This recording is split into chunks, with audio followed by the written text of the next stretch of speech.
We're delighted to have Ailsa Dent, the Senior Philanthropy Manager over at Scottish Chamber Orchestra, with us here today to talk about and shed a light on the fantastic work that the Chamber Orchestra does for communities around Scotland.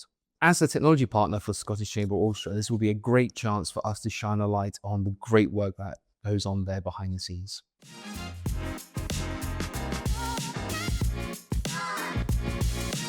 So, Ailsa, tell us a bit about your role and what the Scottish Chamber Orchestra actually does.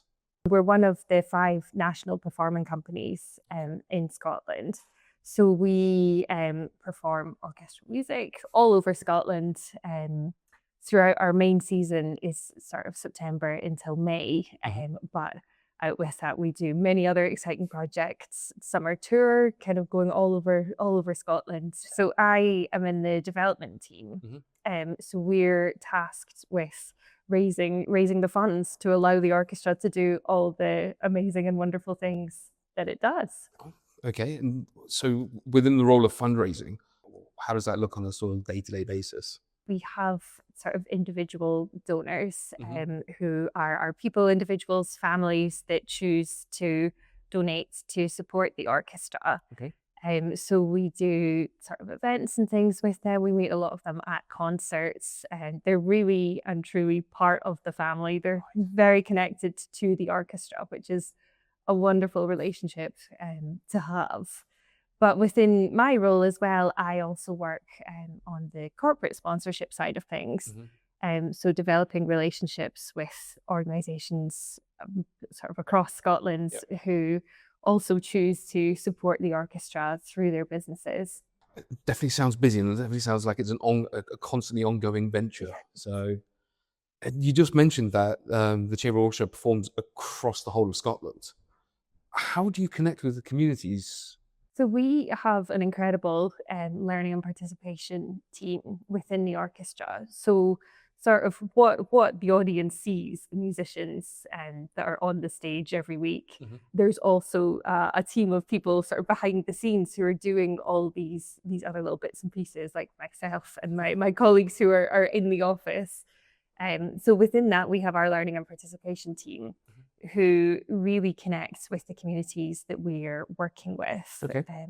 So that can be anything from our Big Ears, Little Ears projects, where we're doing performances specifically for babies, toddlers, and their carers. Okay. So enjoying music together. So it's right from sort of very early years right up to we have a dementia-friendly program.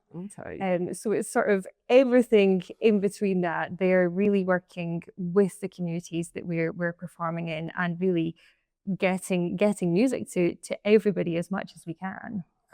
Literally, I think you're ticking the box of every community across of Scotland. We do our best. So going on that, in your view, why is it important to bring live orchestral music into communities? I think a lot of it is, there is in some ways maybe a perceived barrier to attending live music concerts. And, as much as possible, we want to break that down and make the orchestra something that is for everybody and is welcoming to everybody. So we do free concert tickets for under 18s. We try and get as many people through the door as possible, because music plays such an important role, I think, in people's lives, and we want to be able to provide that. And I think so often in my role, and I'm sure my colleagues will agree, music is something that people turn to in not just the best parts of their lives, but also it's something that people turn to for support. And, as much as possible, we want to be able to provide that. I don't think I could agree more, quite frankly. I think that all forms of music play a very important role in individual lives and communities as a whole. I mean, it obviously brings communities together as well. So what's the typical audience look like, and has that evolved over time? Yes, I mean, so the orchestra is 50 plus years old now, although we don't like it. So there's the lovely thing is that we have, some audience members who have literally been with us since the first concert, Oh have been wow, right. coming for 5 decades and love the orchestra. Yep. So we've got our really hardcore supporters like that. But we have a real sort of mix of audience members. I do love to look out in a concert and see who we've got, and everything from families, young people. We do student ticket offers to really sort of go out to student fairs across Scotland and to encourage students to come. And we obviously, it depends really what concert it is, what the program is. New music will appeal to maybe a different audience demographic than an entirely Beethoven concert, or Yeah, I can see that. different things that appeal to different people. Yeah. So for our main sort of concert season, that we try and have something that will attract everybody, a little something for everyone across that season.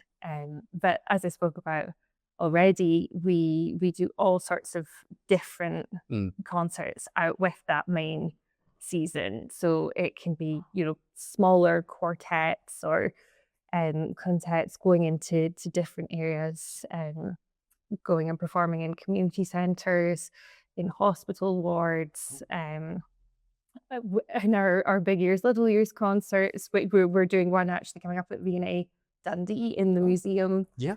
The places that maybe people wouldn't expect to see Yeah. an orchestra playing. And so we get, a real range of different audience members, which is what we love. You're definitely hitting a lot of demographics there, that's for sure. But it's also good to hear that it's not just, I suppose a lot of people would think of chamber orchestra and they'll think just things like big halls and opera theatres, and that you're getting out there and actually going to various different locations like the V&A, hospitals, student nights. It's really good to hear. And from your perspective, what does a really great night with the Scottish Chamber Orchestra look like? That's a very broad question, I understand. I mean, I'm lucky enough that I think I've had lots of really great nights with the orchestra. But I think the main thing I think that the orchestra does really well, and I've thought this when I've been coming as an audience member before I worked for the orchestra.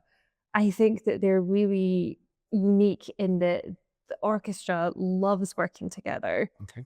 And they love the engagement with the audience as well. And I think that really comes across. It's a real sort of experience with everybody, orchestra and audience. And I think on the nights when you can really, really feel that, it's just electric. Like there's just a feeling, I think, in the concert hall.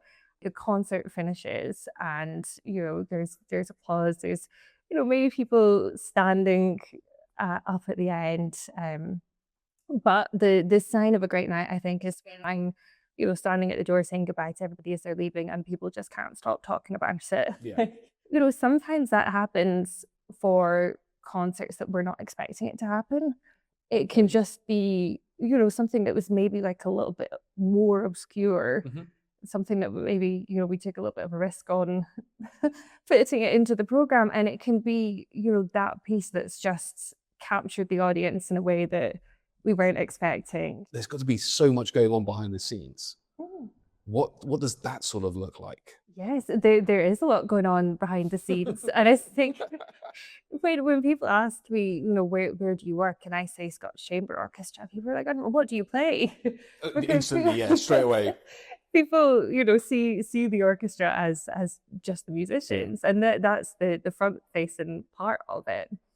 But we have a whole team. We've got 27 who are behind the scenes in the office every day, and sort of out and about with the orchestra. So we've got a wonderful concerts team who are working sometimes 2-3 years in advance, programming, booking our solo artists, arranging all the logistics of taking a whole orchestra on tour around Scotland and, internationally as well, which is not a not an easy job to do. No, I mean, what size is the full orchestra? We have visiting musicians who sort of can come in if we're playing a much bigger piece that needs a larger brass section. Or some weeks we're slightly down. We're a smaller orchestra. Maybe we'll just have 20 or so Mhm. players, depending on the repertoire that we're playing. Organizing that amount of people when you're on tour and traveling, and I mean, it's just not the logistics side of things, where the travel, the expenditure and things like that. Mhm, But obviously your part in it as well, which happens much prior to that, which is the fundraising. mhm. There seems to be a lot of moving parts as well. What the orchestra does seems to be the end point, Yes, yes, but that exactly. can't happen without all the work that goes in beforehand. Mhm, So, mhm. and the fact that you work 2, 3 years in advance, that's Yes, so that's the kind of programming side of things, Mm. because there's throughout the season we also work with solo performers who will come in Yeah. for sort of a week with the orchestra, and often they're coming internationally. Oh, okay. So we're working out their travel schedules and where they're going to stay, and are they going to be where they need to be for rehearsals and for performances. A lot of coordination that goes into making a concert look as effortless as it does. Lighting and making sure that health and safety is taken care of and everything of that nature as well. Mhm. And then you're adding international artists that you've then got to coordinate with. Um, and I suspect the orchestra has to practice at some point. So, Yes, you do a lot of rehearsing so that goes on as well. say there was a concert on at the Playhouse. How long would that take to prepare? Even before the season is launched, our marketing team are sort of working out all the planning for when the tickets are going on sale, our subscription bookings, how we're going to promote that, Yeah. because concert halls don't just they just fill themselves. There's so many different parts. Then right up until before the concert, the orchestra will typically be rehearsing on a Tuesday, Wednesday, concert in Edinburgh on a Thursday, and then usually we're the same concert again on a Friday in Glasgow. Oh, right. And then sometimes another venue on either a Wednesday or a Saturday too. Oh, okay. That's a Um, lot. it's and sometimes people don't know that we do our concerts as weeks. Mm, So we'll be performing one program for that week, and then the next week it's a completely different program that we're doing. right. So from September till May, pretty much it's Just a new constant. concert each week, and all of those have to be rehearsed as well. So it's a really fast moving, fast paced environment. I can see why you preparing 2, 3 years in advance because it is it's going to take that long. I can speak from my own experience. You turn up and you understand that the lighting takes some work, and you understand the orchestra. Obviously, you've got to practice. But then you've got the marketing side of things, you've got the fundraising side of things, and then moving an orchestra from Edinburgh one day to Glasgow the next day alone. I shudder to think how that even is manageable. And what might surprise people is the speed at which we're sort of moving from one program to the next, because they can be playing completely different music week to week, and you're picking it up, you're rehearsing with different soloists who are coming in. It's not always the same combination of musicians playing together. It's Yeah. adding in different musicians, different soloists, and so I would say they're adapting very, very quickly each week. Even in my own mind, it's putting them in a different light. We see a concert and I'll go see Tchaikovsky or Chopin. In the back of my mind, I'm thinking that that orchestra's been playing this for the last 3, 4 months. They're now Mm. doing it with their eyes closed. I'm never thinking, well, they're playing this today. Yes. Tomorrow, then might be playing something completely different. And then on the next day, they're playing the film score. Mhm, mhm, So, yeah, I can imagine the flexibility is paramount. mhm. They're already skillful artists, but that's just putting Absolutely. it into a whole new tier in my mind. So you were saying that you work with a lot of sort of individual musicians and people like that that come across internationally, and they're obviously incredibly talented. What makes those collaborations so special? Each soloist or visiting artist that we play with brings something entirely different. Mhm. And that is, I think, the most sort of special part of it, is that they will almost bring something different out of the orchestra, Okay. or shine a light on a different part of it. So we have, we've been lucky enough to play with Nicola Benedetti for a number of years now. She has sort of her concert week with us in the season, which is always, a big occasion for us, because she plays with us for that one week, and it's incredible. People love it. I'm presuming that sells out quite quickly. Yes, it does. Yes. That's certainly one of our sort of hot ticket Yeah. concerts. Understandably. But it's great because she brings her fans to the orchestra, and they're introduced to Scottish Chamber Orchestra, and each artist that comes brings their people and their audiences to us. The most interesting part for me is to see that interaction with the orchestra Mhm. and the soloist. And so you're seeing all the little bits that they're sort of working on, focusing on. And then when you see it all come together with the soloist on the night, that's when the magic happens, I think. I definitely believe that. Are there any audience moments or stories that stick out in your mind? I've got many favorite concerts throughout my time with the orchestra, but I think one of the most special, because it was so crazy, Okay. concerts that we did was we performed a Schnittke piece, which was one that I was not familiar with at all, and sort of a lot of the team were like, "What is this?" We'd listened to a recording on Spotify of another orchestra playing it, and I thought, this is quite bizarre. Okay. And it was in the Queen's Hall. And on the night of the concert, our principal conductor, Maxime, at one point, sort of he definitely has a flair for the dramatics. He's a showman, and picked up the microphone and did this completely out of the blue sort of spoken word piece in the middle of this performance that caught everybody off guard, and it was just so sort of wacky. And it was one of those moments that the orchestra finished playing, and there was almost just like a beat of silence, and I thought, this could really go either way here. Okay. And the audience just loved it. Well, we were standing, right? Myself and my colleague were standing in the foyer at the end, and the audiences were coming out, and people could not stop coming over to us and saying how much they loved it, saying, "More of this, we want more of this." And it really stayed with me, because I thought, people don't just want to hear things that they know. Yeah. People do also like to be challenged and hear something a little bit unexpected on a Thursday night at the Queen's Hall. It's lovely to go and hear something that you know and that you love.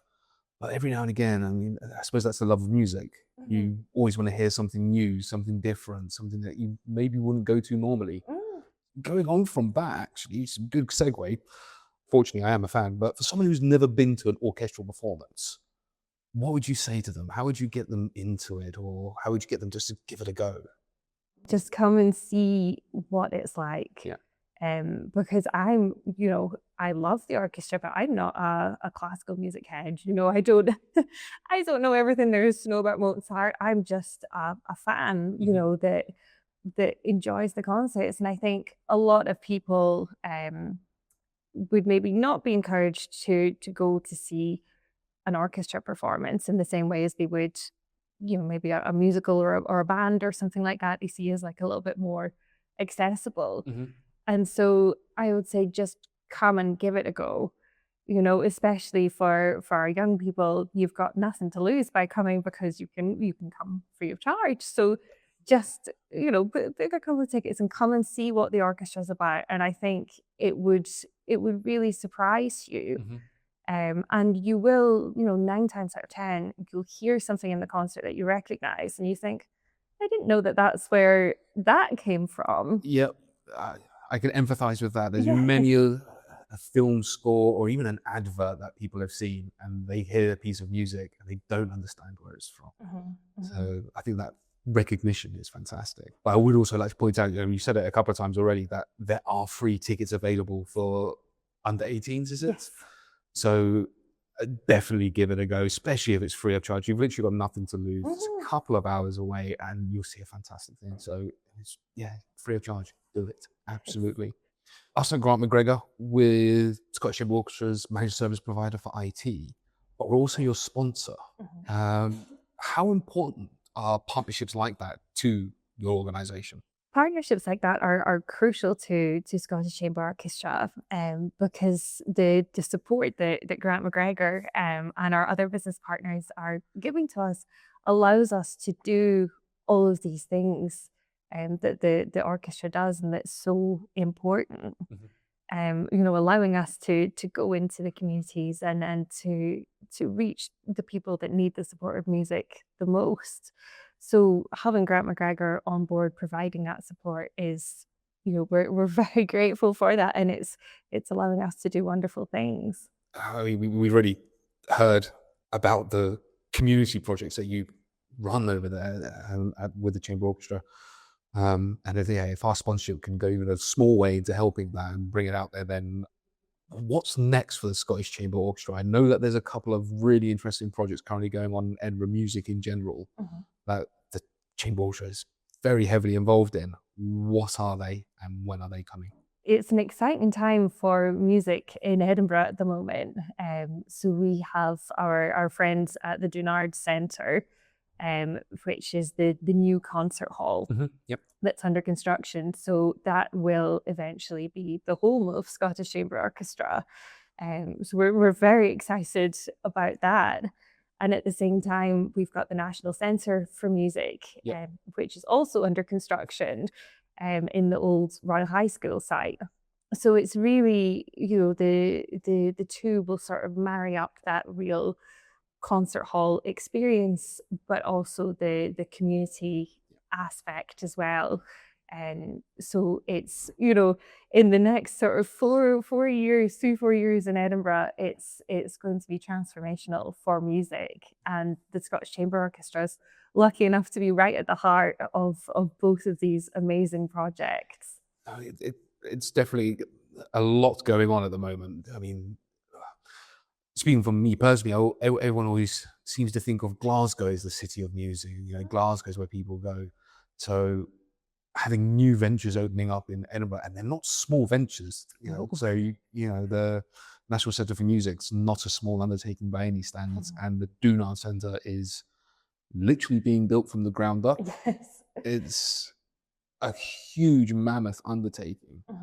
And you say that's going to be 3 4 years sort of in the making.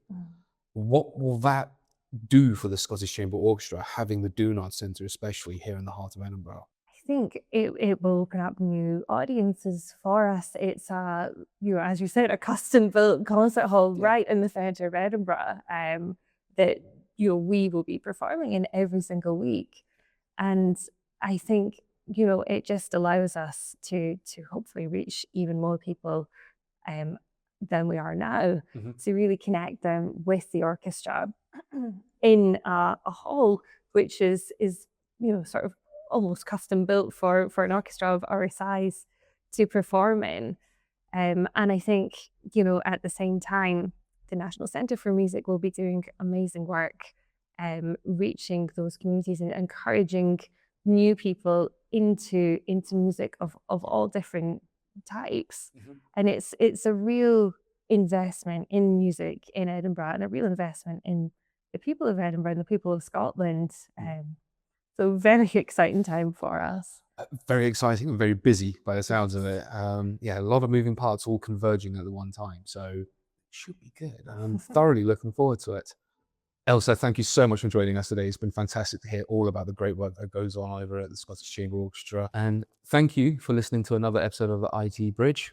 If you'd like to learn more about the Scottish Chamber Orchestra and any of the work they're doing and even any concerts coming up, please go visit their website.